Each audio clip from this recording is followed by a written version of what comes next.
안녕하세요. 저는 60대 중반의 평범한 남성입니다. 치열했던 청년 때는 나이 먹는 줄도 모르고 열심히 사느라 정신이 없었는데 노년으로 향하다 보니 지난 날들에 대해 부쩍 생각이 많아지는 요즘입니다. 오늘은 오래전 세상을 떠난 어머니의 기일이라 식구들과 납골당에 왔어요. 언제나 마음은 이곳을 향하는데 먹고 살기 바쁘다는 이유로 이럴 때만 찾아오는 것 같아 죄송스러울 따름입니다. 지금의 저보다 어린 나이에 세상을 떠난 우리 어머니, 부르고 불러도 마음에 사무치는 우리 어머니, 나이를 먹고 저도 자식을 키우다 보니 그 시절 우리 어머니의 마음이 어땠는지 이제야 조금은 알 것 같네요. 사진 속 어머니는 늘 그렇듯 아무 말도 하지 않으십니다. 말없이 저를 바라보는 표정에서 먹먹함이 전해지는 것 같아요. 한평생 자식들을 위해 살아오면서 어머니가 얼마나 많은 것들을 홀로 마음에 짊어지고 살았을지 그 무게를 생각하면 눈물이 날 것만 같아요. 어머니, 지금은 그 아픔을 내려놓으셨나요? 어머니는 아버지 없이 제 여동생을 낳으셨어요.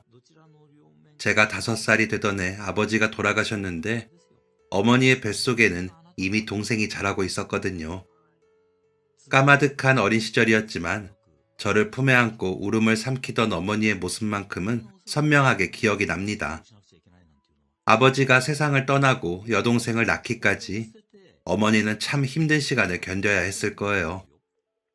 그때는 너무 어려 몰랐지만 걱정이라는 가면을 쓰고 이러쿵저러쿵 떠들어대는 사람들의 이야기를 혼자 견뎌냈을 어머니를 생각하면 마음이 너무 아파요. 여동생을 낳고 어머니는 시장의 가장 구석진 곳에 있는 낡은 점포에서 국밥을 팔아가며 돈을 벌었어요. 등에는 동생을 업고 저를 가게 구석에 앉히고는 새벽부터 땀을 뻘뻘 흘려가며 큰 솥에 육수를 끓이셨죠. 저는 김이 모락모락 올라오는 큰 솥 옆에서 힘없이 굳어가는 어머니의 등을 보며 컸습니다. 제대로 허리 한번 펼 수 없을 정도로 고생스러운 날들의 연속이었지만 어머니는 저와 동생만 생각하면 세상에 못할 일이 없다고 하나도 힘들지 않다고 말씀하셨어요. 세연아, 엄마는 우리 아들만 잘 되면 아무 걱정이 없어. 장남이 잘 돼야 우리 집이 사는 거야. 네가 성공해서 우리 세진이도 잘 살펴줘. 어머니, 제가 꼭 성공해서 어머니랑 세진이 행복하게 해줄 거예요. 그러니까 어머니도 제 옆에서 오래오래 살아야 돼요. 저를 의지하는 어머니의 모습이 가끔은 부담스럽게 느껴질 때도 있었지만 저 하나 바라보고 안 입고 안 써가며 돈 한 푼도 함부로 쓰지 않는 어머니를 생각하면 자연스럽게 제 마음속에는 책임감이 자랐습니다. 집안의 유일한 남자니까 제가 어머니와 여동생을 보호해야 한다는 생각이 제 마음속에 단단한 기둥처럼 자리 잡았어요. 가난한 집 아들이 성공하려면 공부밖에는 답이 없었습니다.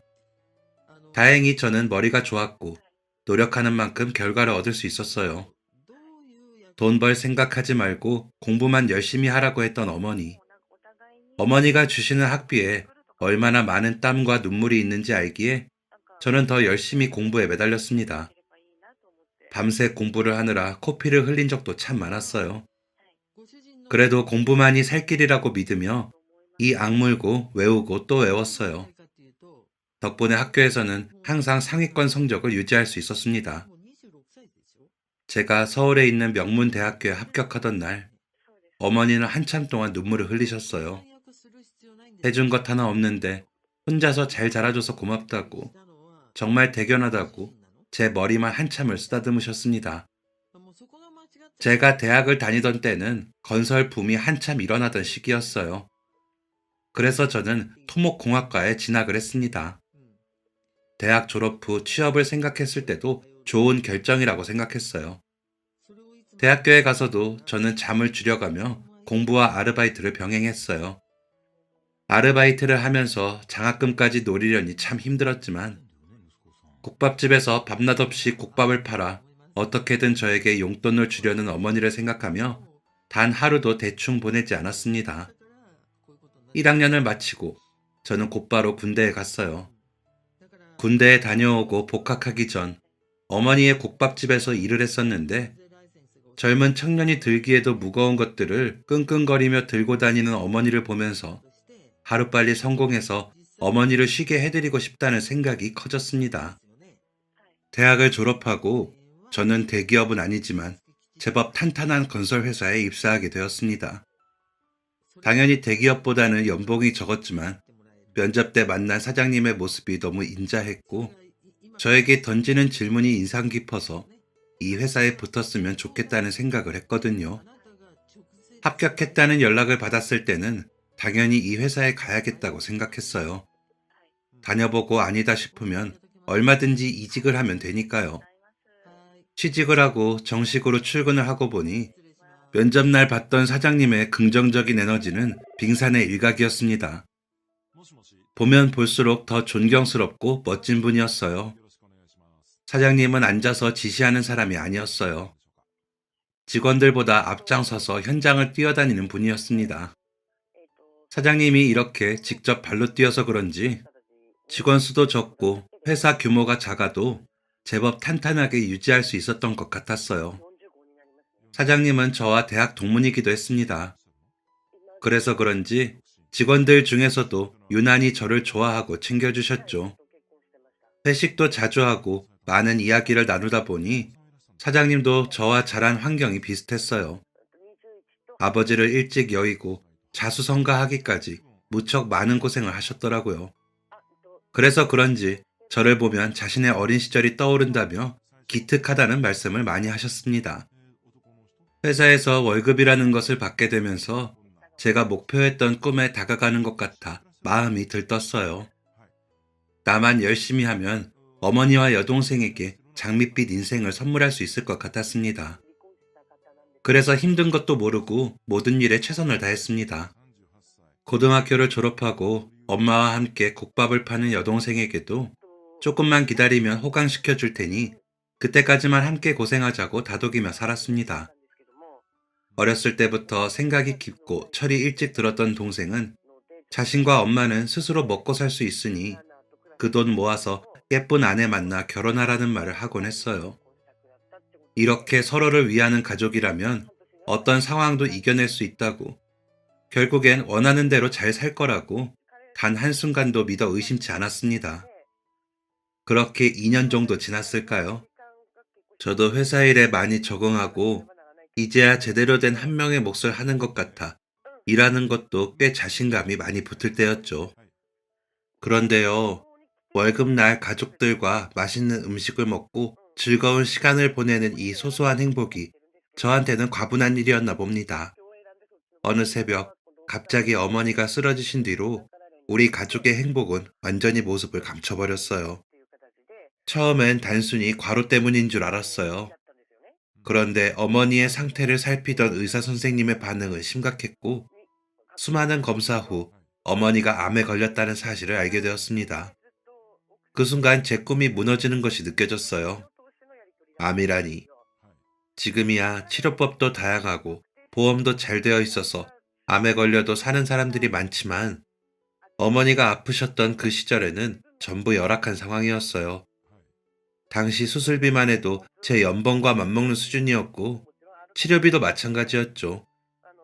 당시에는 암 수술비와 치료비 모두 비급여였기 때문에 그 비용은 전부 환자와 그 가족의 몫이었습니다.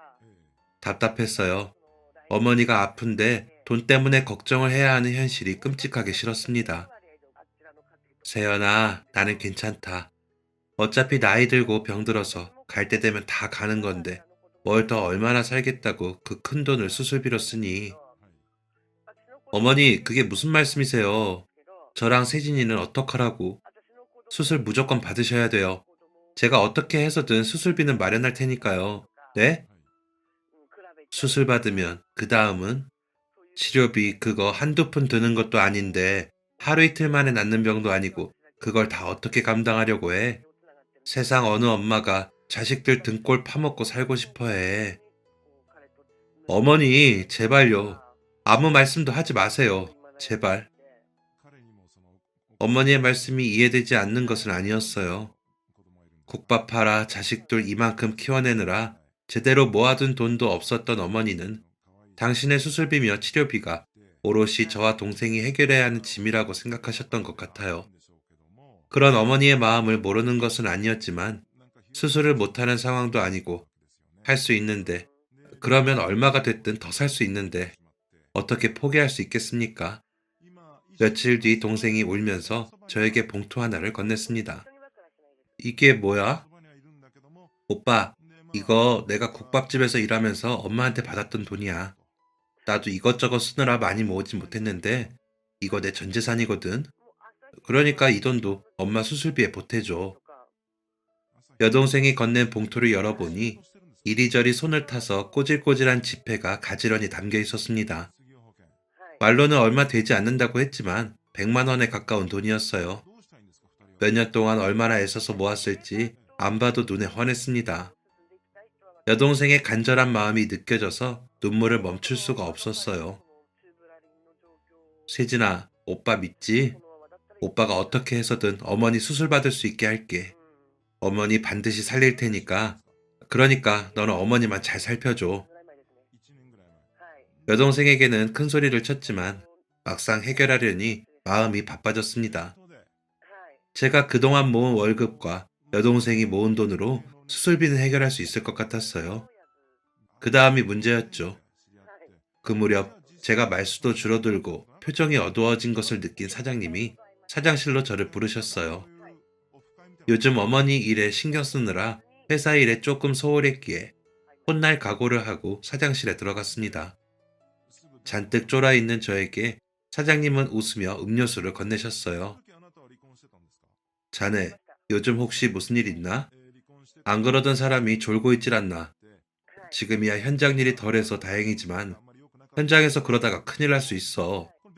지난번 프로젝트 때 너무 힘들었지? 휴가라도 좀 줄 테니 다녀오겠나? 아닙니다, 사장님. 저 괜찮습니다. 이 사람아, 속일 사람을 속여야지. 딱 봐도 뭔가 있어 보이는데 무슨 일인데 그러나 말해보게. 내가 도울 수 있으면 돕겠네. 사장님은 다그치지 않고 가만히 저를 바라보셨어요. 저는 망설이다 어머니에 대한 이야기를 하고 말았습니다. 짧은 시간이었지만 저도 모르게 걱정과 불안, 스트레스가 잔뜩 쌓여 있었는지 이야기를 하는데 왈칵 눈물이 났어요. 저를 다독이며 위로해주는 사장님의 손길이 기억도 나지 않는 아버지의 위로 같아서 한참을 울고 말았습니다. 그날 이후 사장님은 저에게 몇 달치 월급에 해당하는 돈을 주시며 그냥 주는 거 아니고 가불이니 더 열심히 일하라면서 마음을 써주셨어요. 그냥 주면 제가 당연히 받지 않을 거라는 걸 아셨기 때문에 가불이라는 명목 아래 저에게 도움의 손길을 주셨습니다. 우리 남매의 전 재산, 그리고 사장님의 가불 덕분에 어머니는 무사히 수술을 마칠 수 있었어요. 수술은 잘 됐다는 의사 선생님의 말씀에 저와 여동생은 겨우 가슴을 쓸어내렸습니다. 하지만 그 다음이 문제였어요. 완치를 위해서는 항암과 각종 치료를 받아야 했는데 여기에 들어가는 돈 역시 어마무시했거든요. 가불만으로는 감당할 수 없어서 결국 어머니가 평생 일한 국밥집을 빼고 그 보증금으로 치료비를 충당하기 시작했습니다. 여동생은 엄마를 간호해야 했기 때문에 돈을 버는 것은 오롯이 제 몫이었어요. 회사가 끝나면 저는 24시간 운영하는 식당에서 일을 하면서 돈을 벌었습니다. 버는 족족 어머니의 병원비로 사용되었지만 어머니가 나을 수만 있다면 하나도 힘들지 않았어요. 지금은 돈보다 어머니를 살리는 것이 더 중요했습니다. 가난하고 힘들어도 살아만 있다면, 살 수만 있다면 얼마든지 다른 미래를 꿈꿀 수 있다고 생각하며 버텼습니다. 그런데 채 1년을 넘기지 못하고 제 미래가, 제 꿈이 흔적도 없이 흩어져 버렸습니다. 합병증이라는 게 그렇게 무서운 병인 줄은 몰랐어요. 자식들이 노력하는 모습을 보면서 살고자 의지를 보여줬던 어머니는 합병증 앞에 무너지고 말았고 결국 세상을 떠나게 되었습니다. 다 필요 없었는데 어머니만 오래 살 수 있다면 다 포기할 수 있었는데 우리 남매에게 모질기만 한 하늘이 원망스럽고 미웠어요. 아직 온기가 있는 어머니를 끌어안고 끝까지 놓지 못하는 여동생의 모습을 보니 다 끝났다는 사실이 온몸에 전해졌습니다. 어머니가 떠나고 빈소를 차렸습니다. 어머니를 보내는 마지막 시간인데 어머니 생각만 해도 부족한 이 시간에 저는 온전히 슬퍼할 여유가 없었습니다. 밀린 병원비와 장례비에 대한 생각으로 머리가 터질 것처럼 아파왔어요. 이 돈은 또 어떻게 해야 하나? 회사에 또 손을 벌려야 하나? 아르바이트하는 식당 사장님에게 부탁을 드려야 하나? 가는 길까지 돈 걱정으로 어머니를 힘들게 만든 것 같아 죄송스러웠어요. 능력이 없는 제가 너무 미웠습니다. 그때 회사 직원분들이 오셨어요. 직원분들은 모두 한마음으로 저를 위로해 주셨습니다. 사장님이 저에게 특별히 휴가를 주셨다며 장례가 다 끝나면 천천히 마음을 돌보고 돌아오라는 말씀도 하셨어요. 늦게까지 빈소를 지켜주셨던 회사분들이 돌아가시고 자리를 치우고 있는데 부장님이 다시 돌아오시더니 저를 조용히 부르셨어요. 부장님, 뭐 두고 가신 거라도. 그게 아니고, 자, 이거 받아. 사장님이 중요한 출장 중이라 같이 못 와서 너무 미안하다고 자네한테 꼭 전해달라고 하셨어. 부조금이니까 어머니 보내드리는데 잘 쓰라고 하셨거든. 저 사장님 마음이니까 감사한 마음으로 받고 어머니 잘 모셔. 그럼 나는 이만 가볼게. 저에게 떠맡기듯 봉투를 건넨 부장님은 서둘러 장례식장을 빠져나가셨습니다. 봉투의 두께로 보아 상당한 액수인 것 같았어요. 확인해보니 역시 제 예상이 맞았습니다. 이 돈이면 어머니 장례비용은 물론이고 산소에 모시는 것도 가능한 액수였습니다. 화장하고 어디 강가에 뿌려드려야 하나 마음이 아팠는데 사장님 덕분에 전부 해결할 수 있게 되었어요. 이렇게 큰 돈을 받는다는 게 솔직히 마음 편한 일은 아니었지만 우리 어머니 마지막 길만큼은 남들처럼 해드리고 싶은 마음에 염치 없지만 사장님의 마음을 감사히 받기로 했습니다. 어머니가 떠나고 저는 더 열심히 일했습니다. 저를 위해 큰 돈을 선뜻 내어주신 사장님을 위해서라도 제가 없는 빈자리를 십시일반 채워준 직장 동료들을 위해서라도 제가 열심히 일을 하는 것만이 보답하는 길이라고 생각했거든요. 어머니가 돌아가신 뒤에도 식당 아르바이트는 여전히 병행하면서 남은 빚을 갚아나갔어요. 여동생은 공장에 다니기 시작했습니다. 자신이 번 돈으로 생활비도 보태고 저축도 하면서 알뜰하게 살았어요. 어렸을 때부터 어머니에게 보고 배운 것이 있어서 그런지 살림을 하는 솜씨가 참 야무졌습니다.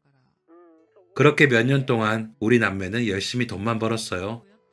그러다 보니 세월은 또 어찌나 빠르게 흘렀는지 제 나이 34, 여동생의 나이 29이 되었습니다. 여동생은 결혼에 대해 전혀 관심이 없었어요. 앞으로 살면서 무슨 일이 생길지 모른다며 돈을 많이 모아야 한다고, 돈을 버는 게 세상에서 가장 행복하다며 결혼 생각이 없다고 말을 했습니다. 평생을 가난하게 살아왔고 어머니를 보내는 순간에도 가난 때문에 힘들었으니 그 트라우마가 상당했겠죠. 그런 여동생의 모습을 보면 늘 마음이 아팠습니다. 그래서 나름대로 큰 결정을 내렸어요. 회사를 그만두고 여동생과 함께 장사를 시작하기로요. 둘이 함께 힘을 합쳐 하다 보면 뭐든 지금보다는 낫지 않을까? 그런 생각이 들었어요. 그렇게 조금이라도 빨리 자리를 잡으면 여동생도 좋은 사람과 함께 하고 싶은 마음이 생길 거라고 믿었거든요. 회사에서도 연차가 늘어나고 월급도 오르고 꽤 안정적인 생활을 하고 있었지만 이걸로는 제 목표를 달성하기에 시간이 부족했습니다.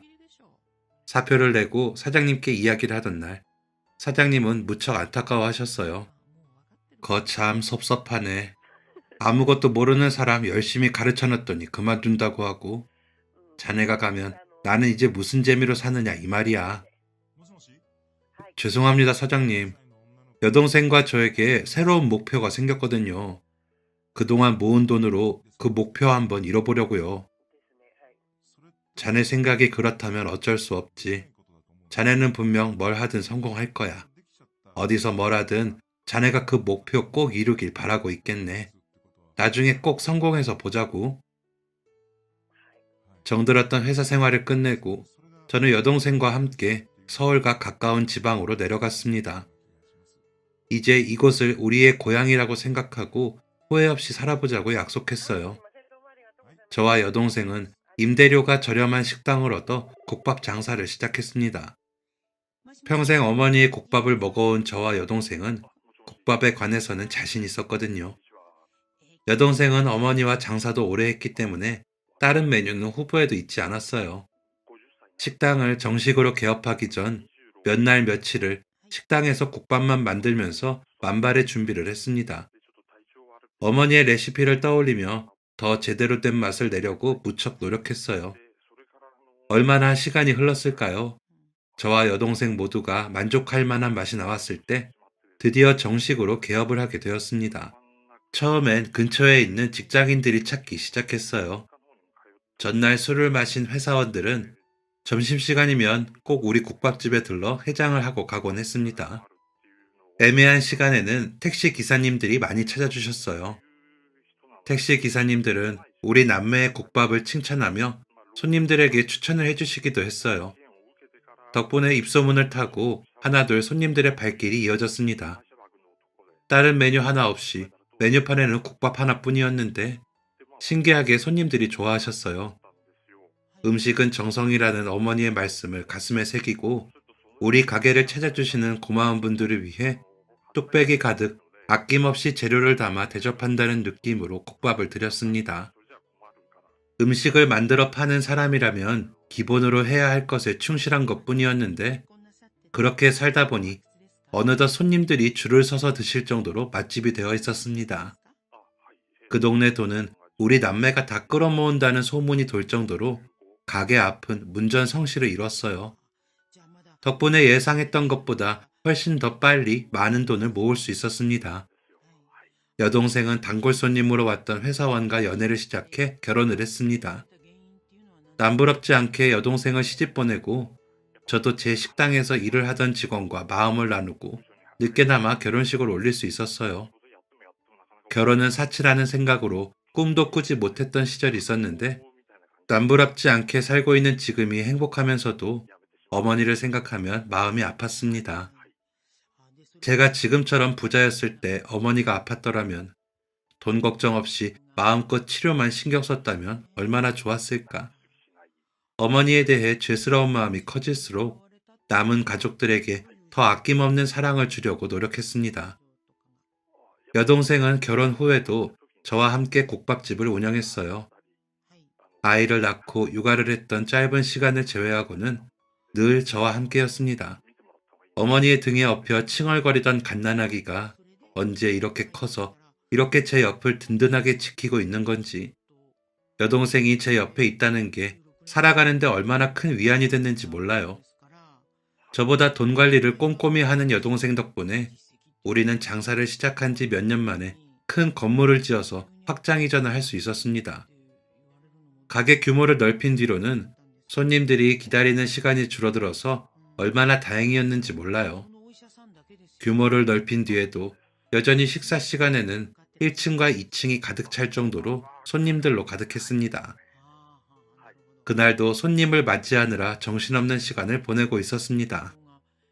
가장 바쁜 점심시간을 무사히 보내고 부족한 재료를 준비하며 저녁 장사를 준비하던 중 한 손님이 가게로 들어왔습니다. 주방에서 내어준 팔팔 끓는 뚝배기를 쟁반에 담아 서빙을 하고 맛있게 드시라고 인사를 하다가 깜짝 놀라고 말았어요. 20년이라는 세월이 흐르긴 했지만 우리는 서로의 얼굴을 한눈에 알아보았습니다. 부장님? 한승호 부장님 맞으시죠? 세상에, 자네, 이게 얼마만인가? 잘 지냈나? 자네가 여기 사장님이야? 네, 회사 그만두고 여기서 장사한 것도 벌써 20년이 다 되었네요. 잘 지내셨죠? 앞에 앉아 계신 분은 사모님? 아, 사모님 처음 뵙겠습니다. 한 부장님 회사 후배예요. 부장님을 만난 순간 오래전 잊고 있었던 기억들이 새록새록 떠올랐습니다. 가장 많이 생각난 건 역시 사장님이었어요. 부장님, 평일에 여기까지 어쩐 일이세요? 백수한테 평일 주말이 어딨나? 회사는 그만둔 지 꽤 됐어. 몇 년 서울에서 이 일 저 일 하다가 아내랑 고향에 내려가서 살기로 결정하고 요즘엔 국내 여행을 다니고 있거든. 아내분과 국내 여행 중이던 부장님은 제가 사는 지역에 한 이틀 정도 머무를 생각으로 오셨대요. 터미널에서 택시를 타고 숙소로 이동하면서 택시 기사님에게 맛집을 추천해달라고 했더니 우리 식당에 꼭 가보라고 해서 오셨다면서요. 정말 신기했습니다. 한번 맺어진 인연은 언제 어떻게든 다시 이어진다는 그 말이 정말 사실인 것 같았어요. 제가 진작 연락을 드렸어야 했는데 여기서 자리 잡고 산다고 너무 정신없이 살았네요. 부장님, 정년이라 그만두신 거예요? 사장님은요, 잘 지내시죠? 사장님한테 제일 죄송해요. 마음은 굴뚝 같은데 정작 연락을 못 드렸어요. 아, 사장님. 사장님의 안부를 묻는 저의 말에 부장님의 표정이 급격히 어두워졌습니다. 사장님에게 무슨 일이 있나? 아니면 두 분 사이에 뭐 안 좋은 일이라도 있었던 걸까? 궁금해하는 저에게 부장님은 믿지 못할 이야기를 꺼내셨어요. 사장님이 그렇게 가실 거라고는 아무도 생각 못했어. 사람 운명이라는 게 참 야속하지. 제가 그만두기 전에도 사장님 회사의 규모는 매년 커지고 있었어요. 사장님을 비롯해서 직원들이 워낙 일 잘하고 성실하고 실수 없기로 유명했기에 업계에서도 그 회사를 많이 찾았었거든요. 제가 그만두고 몇 년 사이 회사 규모가 어마어마하게 커졌고 그동안 했던 일과는 비교할 수 없을 정도로 굵직한 일들을 하게 되었대요. 그러면서 직원도 늘어나고 팀도 세분화되고 업계에서도 꽤 중요한 회사로 발전했다고요. 그렇게 탄탄대로로 잘 나가고 있었던 사업이 흔들린 건 정말 한순간이었다고 하셨습니다. 가장 큰 거래처였던 회사가 갑작스럽게 부도를 맞게 되면서 그 피해는 고스란히 사장님에게로 넘어왔대요. 어떻게 키운 회사인데 자네도 알잖아. 사장님이 이 일에 얼마나 진심인지, 우리 회사를 얼마나 사랑했는지. 평생을 일군 회사를 무너뜨릴 수 없었던 사장님은 본인이 가진 모든 재산을 털어서 어떻게든 위기를 넘겨보려고 노력하셨대요. 하지만 한 번 구멍 난 곳은 쉽게 메워지지 않았고 결국 회사는 완전히 망했고 직원들도 모두 뿔뿔이 흩어질 수밖에 없었다고요. 세상에 말도 안 돼. 어떻게 그런 일이, 어떻게 우리 사장님 같은 분한테 그런 일이 생길 수 있어요? 그때 생각만 하면 지옥도 그런 지옥이 없었어. 직원들 다 내 손으로 내보내고 나는 사장님 곁을 지켰어. 사장님은 충격이 컸지만 어떻게든 다시 일어나겠다고 그때까지만 자신을 믿고 힘을 보태달라고 하셨지. 나는 당연히 사장님이 위기를 극복할 수 있는 분이라고 생각했고 내가 할 일이 있으면 끝까지 돕겠다고 결심했어. 그런데 부장님의 말은 충격적이었습니다. 어떻게든 일어나기 위해 포기하지 않고 다시 맨손으로 시작하려고 했던 사장님. 하지만 사고로 목숨을 잃고 허망하게 세상을 떠나셨다고 하셨습니다. 그 소리를 듣는데 순간 귀가 멍해지고 정신이 아득해지는 것 같았어요. 사장님과 보냈던 몇 년이 파노라마처럼 눈앞에 그려졌습니다. 제가 알고 있는 어른 중에서 가장 어른다웠던 분, 가진 것이 많아 크게 나눌 수 있는 삶을 기쁨이라고 말했던 분, 힘들고 지칠 때마다 큰 나무처럼 기댈 수 있게 진심 어린 조언을 해주셨던 분. 비록 오랫동안 연락이 끊기긴 했지만 제 마음속에 언제나 큰 등대처럼 자리 잡아 저를 이끌어 주셨던 사장님이 제가 모르는 사이에 그런 큰일을 겪었다니 믿고 싶지 않았습니다. 부장님, 사장님 어디에 모셨는지 알 수 있을까요? 알지, 그럼. 내가 끝까지 모셨는데. 자네 연락처를 알았더라면 연락을 했을 텐데. 이렇게 우연이라도 만나서 이야기를 전할 수 있어 다행이야. 그러고 보니 이제 곧 기일이네. 시간 되면 그때 한번 가보는 것도 좋겠네. 식사를 마친 부장님은 제가 이렇게 잘 살고 있어서 보기 좋다고, 사장님도 하늘에서 흐뭇하게 보실 것 같다며 앞으로도 잘 지내라고 하셨습니다. 그러고는 이제 어떻게 사는지 알고 있으니 종종 기회가 되면 만나자는 말씀을 남기고 떠나셨어요. 부장님이 떠나고 마음이 얼마나 싱숭생숭했는지 모르겠습니다. 늦게나마 사장님을 찾아뵙고 인사를 드리는 것이 당연한 도리라고 생각했어요. 며칠 뒤에 사장님의 기일이니 그날 가보기로 결정했습니다. 여동생은 사장님은 자신에게도 은인이라며 따라 나서겠다고 했지만 둘 다 가게를 비울 순 없어서 저 혼자 먼저 다녀오기로 했어요. 부장님이 적어주신 위치로 갔더니 어렵지 않게 사장님을 찾을 수 있었습니다. 유골함에는 사장님의 이름이 적혀 있었어요. 사장님의 증명사진을 영정사진처럼 넣어뒀는데 제가 알던 사장님의 모습 그대로라 더 마음이 아팠습니다. 한줌 제가 되어 저 작은 유골함 안에 계실 사장님을 생각하니 눈물을 멈출 수가 없었어요. 나이도 먹을 만큼 먹고 온갖 다양한 일을 겪을 만큼 겪었다고 생각했는데 사장님 앞에 서니 저는 영락없는 사회 초년생으로 돌아가 버렸습니다. 누구보다 따뜻하고 누구보다 인품이 훌륭했던 사장님. 부디 하늘에서는 안 좋았던 모든 일을 다 털어버리시고 행복하게 지내시라고 진심으로 명복을 빌었어요. 마지막으로 사장님에게 고개를 숙이고 돌아가려는데 등 뒤에서 작은 목소리가 들렸습니다. 누구시죠? 저희 아버지를 아세요? 목소리에 번뜩 정신이 든 저는 눈가에 맺힌 눈물을 서둘러 닦고 뒤를 돌아 고개를 숙였습니다. 아버지라고 하는 것으로 보아 사장님의 딸인 것 같았어요. 짧게 고개를 숙이고 정식으로 인사를 하려고 얼굴을 들었는데 순간 기절할 뻔했습니다. 세진이? 네? 믿을 수가 없었습니다. 분명 제 눈앞에는 집에 있는 여동생과 똑같이 생긴 사람이 있었거든요. 옆에는 어머니로 보이는 사람을 부축하고 있었습니다. 당황스러운 마음에 몇 번이고 눈을 비비고 봐도 제 눈앞의 사람은 제 여동생과 똑같이 생겼습니다. 헤어스타일이나 입고 다니는 옷 스타일은 완전히 달랐지만 얼굴만큼은 찍어낸 것 마냥 똑같았습니다. 닮았다는 말로는 설명할 수 없을 정도였어요. 이건 꼭 쌍둥이 같았어요. 쌍둥이? 생각이 거기에 미치자 순간 다리에 힘이 풀려 그대로 바닥에 털썩 주저앉아 버렸습니다. 그 순간 저의 뇌리를 스친 것은 아주 오래전의 기억이었어요. 어머니가 살아생전 남몰래 가슴에 품고 살았던 사진 한 장. 오랜 세월을 보내며 색이 바래버린 사진에는 신생아 2명이 손을 잡고 있는 모습이 담겨 있었습니다. 어머니는 그 사진을 늘 몰래 봤기 때문에 저도 오랫동안 눈치채지 못했는데 정말 우연히 발견하게 되었어요. 사진 속 2명의 아이에 대해 묻는 저에게 어머니는 여동생에게는 쌍둥이 동생이 있었는데 그 아이는 태생적으로 몸이 약해서 세상에 나온 지 얼마 되지 않아 하늘로 갔다고. 어머니에게는 가장 아픈 손가락이기 때문에 가슴에 품어두고 몰래 사진만 꺼내본다고 하셨어요. 그 뒤로 어머니는 사진을 더 꽁꽁 숨겨두셨습니다. 여동생에게도 말하지 말라고 해서 그때의 일은 저도 완전히 잊어버리고 있었어요.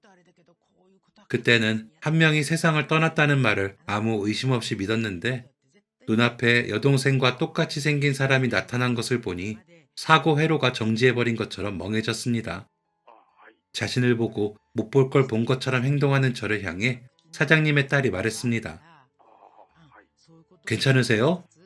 그렇게 주저앉을 정도로 놀라시고 혹시 저를 아시나요? 아니면 엄마가 아는 분이야? 아니, 나도 처음 뵙는데 저희 바깥 양반이랑 아는 사이예요? 그게 초면에 죄송합니다. 사장님 따님이 제 동생과 너무 닮아서. 아, 그렇지. 번뜩 생각이 난 저는 휴대폰에 있는 여동생 사진을 사장님의 딸과 사모님께 보여드렸어요. 사진을 보고 깜짝 놀란 사장님의 딸은 화면이 뚫어질 것처럼 쳐다보았습니다. 그 사이 나이를 물어보니 여동생의 나이와 똑같았습니다. 생일도 마찬가지였고요. 의심은 또 다른 의문으로 향해 가기 시작했어요. 눈앞에 있는 이 사람이 내 동생이라면 어머니는 대체 왜 여동생이 죽었다고 했을까? 제가 혼란스러워하는 사이 사모님이 조심스럽게 이야기를 시작하셨습니다. 그래, 이분이라면 뭔가를 알고 계실 거야. 지금으로서는 이 실타래를 풀어줄 유일한 사람인 사모님이 과연 어떤 이야기를 꺼내실지 두렵기도 하고 궁금하기도 했습니다. 보여주신 사진 속 여동생, 우리 유미의 쌍둥이 자매가 맞습니다. 사모님의 입에서 나온 말은 거의 폭탄과 같았어요. 사장님의 딸 역시 처음 듣는 이야기인지 경악을 금치 못했습니다. 말도 안 돼. 저희 어머니께서 분명 여동생 한 명은 세상을 떠났다고 그러셨는데 대체 뭐가 어떻게 된 거죠? 조금 긴 이야기가 될 것 같네요. 이미 너무 오래전 일이지만 전부 기억합니다. 사실 우리 부부는 불임이었어요. 지금이야 불임이 뭔지도 알고 원인이 누구한테 있는지도 검사하면 다 나오지만 당시에는 아이를 못 갖는 게 전부 여자 탓이었어요. 결혼하고 몇 년이 지나도록 아이 소식이 없었고 그럴 때마다 시어머니의 타박과 강요가 심해졌어요. 사실 누구보다 아이를 원했던 건 저였는데 말이에요. 아이를 간절히 바랐지만 아무리 기다려도 소식이 없자 아이를 입양할 생각을 가졌던 사장님 부부. 하지만 사장님 어머니의 반대가 극심해서 알아볼 생각도 하지 못했대요. 아들 부부의 속도 모르고 빨리 아이를 낳으라고 강요만 하실 뿐이었죠. 아이가 잘 들어선다는 온갖 약을 지어다 먹고 시어머니가 어디서 미신 같은 이야기를 듣고 와도 군말 없이 다 따랐다고요. 사모님은 치성도 정성이라고 뭐든 하다 보면 하늘에서 안타깝게 여겨서 아이를 점지해 주실 거라고 그렇게 믿으며 지옥 같은 날들을 견뎠다고 하셨습니다. 그때 내가 스트레스가 얼마나 심했는지 몰라요. 머리카락도 막 한 움큼씩 빠지고 매달 찾아오던 것도 멈추고 그러다 헛구역질까지 나더라고. 차마 넘어가지 않는 밥을 억지로 먹으려다 헛구역질이 심하게 올라왔던 그날 사장님의 어머니는 며느리가 입덧을 한다고 드디어 아이가 생겼다며 정말 크게 좋아하셨대요. 이게 다 본인이 기도를 정성스럽게 올린 덕이라며 사모님을 바라보며 눈물까지 글썽이셨다고요. 그때는 나도 나에게 기적이 찾아왔다고 생각했어요. 마침 시어머니가 바빠서 혼자 병원에 갔다가 그게 아니란 걸 알았지만요. 사모님은 사장님에게 임신이 아니라는 이야기를 했지만 어머니에게는 쉽게 이야기를 꺼낼 수 없었대요. 당분간만 임신한 척을 하고 상황 봐서 이야기를 하자고 했지만 시간이 지날수록 사모님의 마음은 무거워졌대요. 시어머니가 너무 잘해주셨거든요. 결혼 후 몇 년 동안 단 한 번도 느끼지 못했던 시어머니의 따뜻한 마음과 행동에 차마 입을 열 수가 없었다고요. 그때 사모님의 사정을 잘 알고 있는 아주 오래된 친구가 뜻밖의 이야기를 꺼냈대요. 얼마 전 남편이 사고로 떠난 집이 있는데 5살 아들을 키우고 있고 몇 달 뒤에 쌍둥이로 출산한다고요. 그 집 형편이 너무 어렵다던데 아이 낳자마자 한 명만 데려올 수 있게 이야기를 좀 해보자고요. 네, 그 형편이 어렵다던 집은 바로 우리 집 얘기였어요. 기가 막혔습니다. 설마 하니 어머니가 그런 이유로 여동생을 보냈다고 받아들일 수가 없었어요. 그래서 지금 저희 어머니가 돈 몇 푼에 자식을 팔았다는 말씀이신가요? 아니에요. 그런 거 아니니까 흥분하지 말아요. 어머님은 절대 그런 분이 아니에요. 친구와 함께 몰래 찾아갔을 때 저를 한심한 벌레 보듯 내쫓았던 어머니의 표정을 아직도 기억합니다. 어머니는 저를 문전박대하며 다시는 찾아오지 말라고 엄포를 놓으셨어요. 어머니는 무슨 말도 안 되는 소리냐며 사모님을 내쫓았지만 사모님은 하루가 멀다 하고 어머니를 찾아왔다고 했습니다.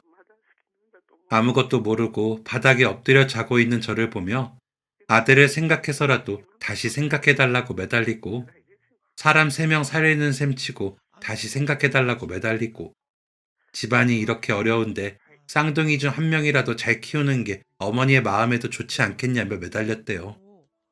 사모님은 임신부인 척 가짜 배를 만들어 매일같이 어머니를 찾았다고 했습니다. 어머니에게 어떤 심경의 변화가 있었는진 모르겠지만 출산을 한 달 앞두고 어머니는 사모님의 제안을 받아들이기로 하셨대요. 정말 큰 결심을 해준 어머니에게는 어떤 보상이라도 아깝지 않았어요.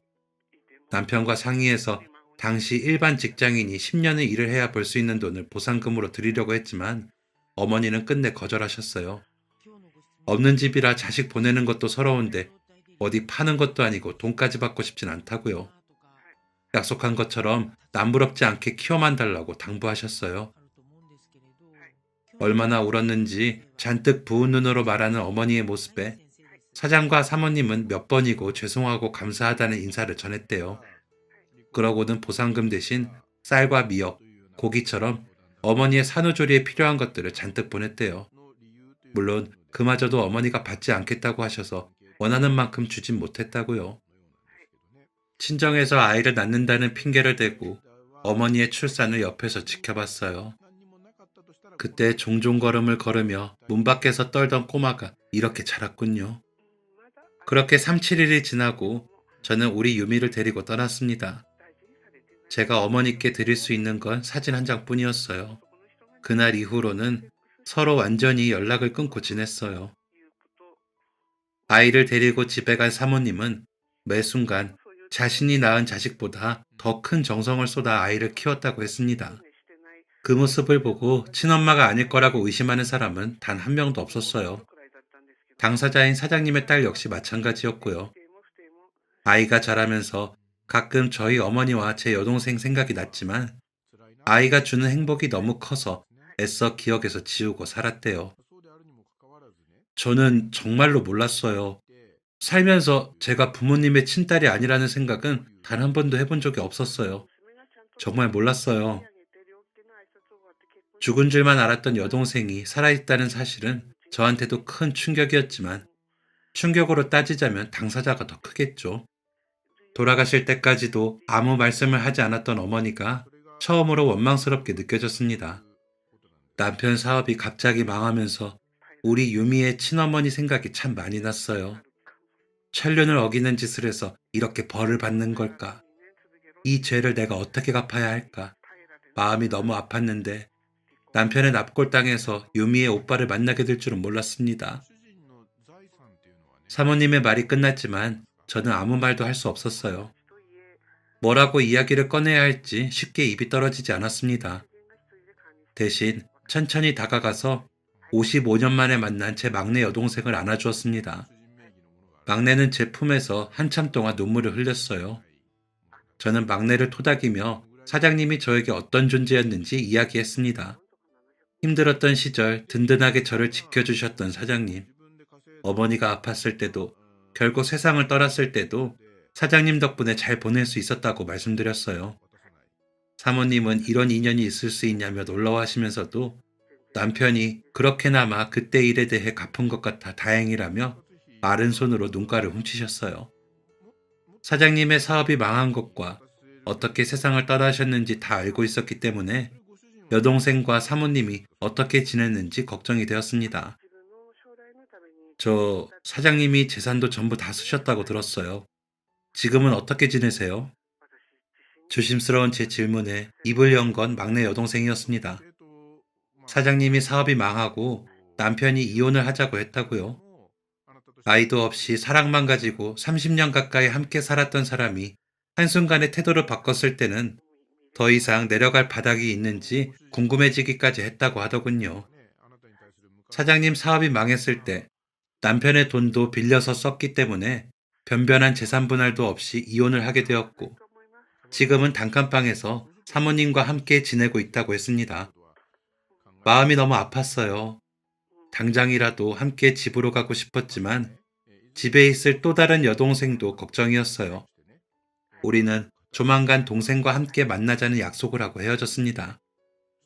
집에 돌아가는 길, 운전을 하며 여동생에게 어떻게 이야기를 하면 좋을지 머릿속으로 수없이 생각했지만 결국 전공법이 답인 것 같았어요.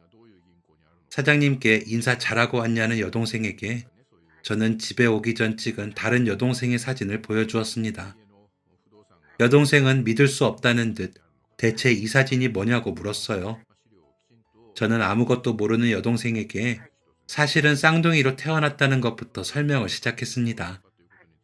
납골당해서 사모님에게 들은 이야기도 하나도 빼먹지 않고 들려주었어요. 여동생은 사진을 계속 뚫어져라 쳐다보며 제 이야기를 들었습니다. 놀랐지. 나도 얼마나 놀랐는지 몰라. 사진을 보면서도 이게 진짜인가 싶었어. 내가 쌍둥이로 태어났다는 것도 몰랐는데 오빠는 죽었다고 알고 있었고 엄마는 끝까지 비밀로 했고 그런데 우리한테 은인인 사장님이 내 쌍둥이 동생을 키우고 있었다니 이게 정말 사실이라고? 한 번에 많은 사실을 알게 된 여동생은 무척 혼란스러워했습니다. 하지만 지금 사모님과 자신의 쌍둥이 동생이 처한 상황을 듣고는 하루빨리 집에 와줬으면 좋겠다고 이야기했어요. 여동생의 표정을 보는 순간 깨달았습니다. 이 아이는 이미 마음으로 자신의 쌍둥이 동생을 받아들였구나. 제가 걱정할 일은 없을 것 같았어요. 며칠 뒤 저는 사모님과 쌍둥이 여동생을 데리고 집으로 왔어요. 국밥을 만들면서도 사진을 수시로 봤던 여동생은 막상 눈앞에 자신과 똑같이 생긴 사람이 나타나자 살짝 놀란 것 같기도 했습니다. 서로의 시선이 스친 것은 찰나였어요. 쌍둥이 여동생들은 누가 먼저랄 것도 없이 눈물을 흘리며 서로를 끌어안았습니다. 그 모습을 보는 우리 식구들의 눈가에도 이슬이 맺혔어요. 우리 삼남매가 한자리에 모인 것은 거의 50년 만이었습니다. 그날 밤이 새도록 우리는 이야기를 나눴어요. 서로가 살아온 시간의 공백을 메우고 싶다는 듯 어렸을 때부터 지금까지 있었던 모든 일을 단 하나도 빼놓지 않고 꺼내놓았습니다. 울기도 하고 웃기도 하면서 긴 밤을 채웠어요. 지금 이 모습을 어머니가 보신다면 얼마나 좋아하셨을까. 어머니 생각에 또 한참을 울다가 앞으로는 우리 삼남매 무슨 일이 있어도 떨어지지 말자고 헤어졌던 시간만큼 더 꼭 붙어 있자고 손가락까지 걸고 약속을 했습니다. 눈물의 상봉을 끝낸 며칠 뒤 막내 여동생과 사모님이 완전히 우리 집으로 오게 되었습니다. 사모님은 자신이 무슨 자격으로 우리와 함께 살겠냐고 끝까지 거절하셨지만 사모님이 가지 않으면 자신도 가지 않겠다는 막내의 말에 어쩔 수 없이 뜻을 굽히셨어요. 제 생각도 막내와 마찬가지였어요. 처음 시작이 어찌되었든 우리 막내를 누구보다 사랑으로 키워주신 분을 게다가 제 평생의 은인인 사장님의 아내를 어찌 외면할 수 있겠습니까? 두 사람이 우리 집에 오고 난 뒤 우리는 정말 가족처럼 행복한 시간을 보냈습니다. 사모님이 어머니를 무척 뵙고 싶어 해서 사모님을 모시고 어머니의 납골당에 가기도 했어요. 산소에 계시던 어머니를 납골당에 모신 지도 벌써 몇 년이 되었네요. 사모님은 어머니 앞에서 주저앉듯 무릎을 꿇고 오열했습니다. 그러면서 미안하고 고맙다는 말만 수없이 되풀이 하셨어요. 분명 어머니가 이 모습을 보고 계신다면 괜찮다고 따뜻하게 사모님을 안아주셨을 것 같다고 생각하고 있었는데 둘째 여동생이 사모님을 꼭 끌어안더군요. 그러면서 우리 막내를 잘 키워줘서 고맙다고 더 이상 아파하지도 미안해하지도 말고 앞으로는 행복하게 잘 살자고 이야기하더라고요. 그 모습을 보는데 코끝이 찡해져서 혼났습니다. 아직도 제 눈에는 어린 꼬마 같은데 언제 이렇게 속 깊은 어른이 되었는지 그날 사장님의 납골당에 가게 된 건 어쩌면 사장님이 저를 부르셨던 게 아닐까요? 사랑하는 딸에게 진짜 가족을 되돌려주고 싶었던 마음에 저를 부른 것 같다는 생각이 들었습니다. 우리 삼남매가 함께 지낸 것도 벌써 10년이 지났습니다. 쌍둥이 여동생들은 세상에서 둘도 없는 단짝 친구이자 서로에게 가장 가까운 자매로 행복하게 잘 지냈어요. 그 사이 사모님이 세상을 떠나셨지만 저는 그 누구보다 정성스럽게 사모님을 보내드렸습니다. 사장님 덕분에 어머니를 고이 보내드릴 수 있었던 그날을 떠올리면서요. 이제는 오늘처럼 어머니의 납골당에 우리 삼남매가 함께 찾아오는 것이 너무나 당연하고 익숙한 일이 되었지만 아직도 이 순간이 기적처럼 느껴집니다. 제가 어려웠을 때 기꺼이 희망의 끈을 선물해 주셨던 사장님. 늦게나마 제가 사모님을 돌볼 수 있었다는 사실이 오늘따라 참 위로가 됩니다. 서로의 손에서 손으로 조용하게 이어지던 그 온기 가운데 죽은 줄만 알았던 막내 여동생이 있었다는 사실이 아직도 믿기진 않지만요. 앞으로 남은 평생 제가 우리 쌍둥이 여동생들 잘 챙기면서 행복하게 잘 살겠습니다. 하늘에 계신 어머니, 아버지, 사장님, 사모님, 우리 삼남매 언제나 서로 위하면서 잘 지낼 수 있도록 지금 붙잡은 손 절대 놓지 않게 잘 지켜봐 주세요. 지금까지 사연 들어주셔서 감사합니다. 사연이 재밌으셨다면 구독과 좋아요를 눌러주세요. 감사합니다. 안녕히 계세요.